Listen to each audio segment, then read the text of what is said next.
ઉચ્ચતર માધ્યમિક બોર્ડ દ્વારા ધોરણ 12નું પરિણામ જાહેર થયું છે, જેમાં વિજ્ઞાન પ્રવાહનું પરિણામ 83.51% અને સામાન્ય પ્રવાહનું 93.7% રહ્યું છે। વડોદરામાં સામાન્ય પ્રવાહનું પરિણામ સૌથી ઓછું 87.77% નોંધાયું છે। વડોદરામાં દીકરીઓએ A1 ગ્રેડમાં ઉમદા પ્રદર્શન કરીને બાજી મારી પરિણામ જાહેર થતા વિદ્યાર્થીઓમાં ખુશીનો માહોલ છવાયો।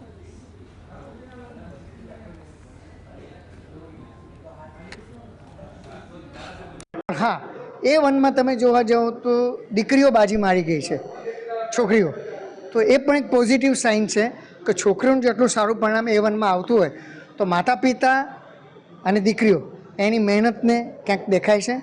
परिणाम नीचे आववाना पण कारणों छे, जेनी हूँ तमारी जो थोड़ी चर्चा कर लूँ कि घणी वखत थतुं होय छे कि 10मा धोरणना आ एक पण विषय नहीं, एकाउंट, स्टेट, BO आ बधा विषय एवा छे कि जे 11मां विद्यार्थी आवे ए लोको माटे नवा छे।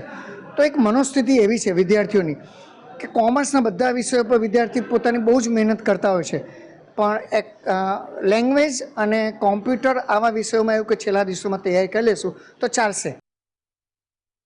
मारा जो 93 जेटला पर्सेंटाइल है मारा। हवे मेहनत तो मैं घणी करी थी, पण जेवुं कृष्ण भगवान कहे छे कि मेहनत करवी पण फळनी अपेक्षा नहीं राखवी, एटले मैं सतत मेहनत करतो गयो अने छेल्ले आ परिणामे मने एक बहु ज आम सेटिस्फेक्टरी फळ मळ्युं छे। मारू परिणाम खूब ज सारूं आव्युं छे, जे एक्सपेक्ट कर्युं तेनाथी वधारे आव्युं छे अने बधा कहे छे कि वडोदरामां ओछुं परिणाम आव्युं छे बधा यर्सना प्रमाणे। अने आनुं इफेक्ट केम के आ वखते वहेली एक्जाम लेवाई हती अने छोकरा पर बहु ज प्रेशर पड्युं हतुं, एना लीधे ए लोकोए एडजस्ट नहीं करी पायुं अने वच्चे बहु बधुं सोशियल मीडियानुं आवे छे ने बधुं टेररिज्म तेना लीधे भणवानुं बहु बगड़े छे।